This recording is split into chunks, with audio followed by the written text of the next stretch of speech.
गोव्यात सत्ता राखण्यासाठी भाजपचं 26+ मिशन सुरू झालंय। स्वबळावरच सरकार स्थापन करणार असल्याचा निर्धार गोवा भाजप निवडणुकीचे इंचार्ज डॉक्टर राजेंद्र फडके यांनी व्यक्त केलाय। आमचे प्रतिनिधी दिनेश दुखंडे यांनी डॉक्टर फडके यांच्याशी केलेली खास बातचीत। गोवा निवडणुकीच्या पार्श्वभूमीवर आज आपण बातचीत करणार आहोत भाजपच्या निवडणुकीच्या व्यूहरचनेचे मुख्य सूत्रधार doctor Rajendra Phadke. Sir, Zee24 तासमध्ये आपलं स्वागत। सर, पहिला प्रश्न आहे की राष्ट्रीय राजकारणात गोवा विधानसभा निवडणुकीला आत्ताच इतकं महत्त्व का प्राप्त झालंय? माझ्या माहितीप्रमाणे गोवा राज्य झाल्यानंतर ज्यावेळेला भारतीय जनता पार्टीचं सरकार पहिल्यांदा माननीय मनोहर पर्रीकरांनी इथे स्थापन केलं आणि त्यापूर्वीच्या 10 वर्षामध्ये म्हणजे हे सरकार येण्यापूर्वी 10 वर्षामध्ये काँग्रेसच्या सरकारने इथे अस्थिर सरकार दिली आणि गेल्या 10 वर्षात त्यापूर्वीच्या 13 मुख्यमंत्री इथे बदलले। या अस्थिर वातावरणामध्ये भारतीय जनता पार्टी एक स्थिर, सक्षम, एबल गव्हर्नमेंट देऊ शकतं हा अनुभव लोकांना इथे आला।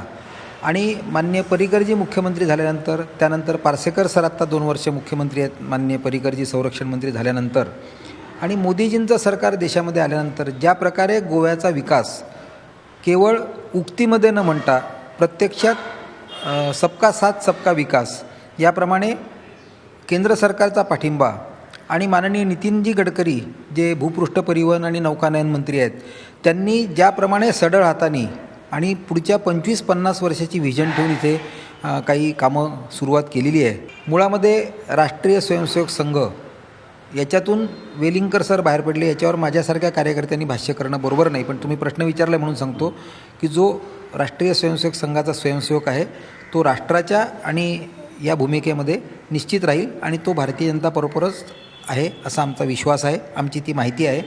दुसरा विषय, मगोपा युती तुटली तसं महाराष्ट्रातही भारतीय जनता पार्टी शिवसेना युती तुटल्यानंतर प्रश्न निर्माण झाला होता की मोठा भाऊ कोण, छोटा भाऊ कोण। मला असं वाटतं अटलजी नेहमी एक गोष्ट सांगतात त्याप्रमाणे जो होता है वो अच्छे के लिए होता है। या दृष्टीनं शिवसेना मगोपा युती झाली आणि भाजपा मगोपा युती तुटली हे चांगलं झालं। या निमित्ताने आम्हाला सगळ्या मतदारसंघामध्ये काम करायला संधी मिळाली, भारतीय जनता पार्टीचे कार्यकर्ते, बूथचे कार्यकर्ते, आणि मी आपल्याला विश्वास देतो आमचं 26+ हे मिशन आहे आणि स्वबळावर भारतीय जनता पार्टीचं सरकार येणार आहे हे आपल्याला काउंटिंगच्या दिवशी निश्चित दिसेल। हा मलाच नाही, आम्हा सगळ्या कार्यकर्त्यांना, बूथ लेवलच्या कार्यकर्ते पदाधिकाऱ्यांना आम्हाला विश्वास आहे। Zee24 तासशी दिलखुलासपणे जी तुम्ही मनमोकळेपणाने जी मतं मांडली त्याबद्दल आभार। व्हिडिओ जर्नलिस्ट अनिल सावंतवाडेसह Dinesh Dukhande, Zee media, Panaji, Goa. Zee24 तास रहा एक पाऊल पुढे।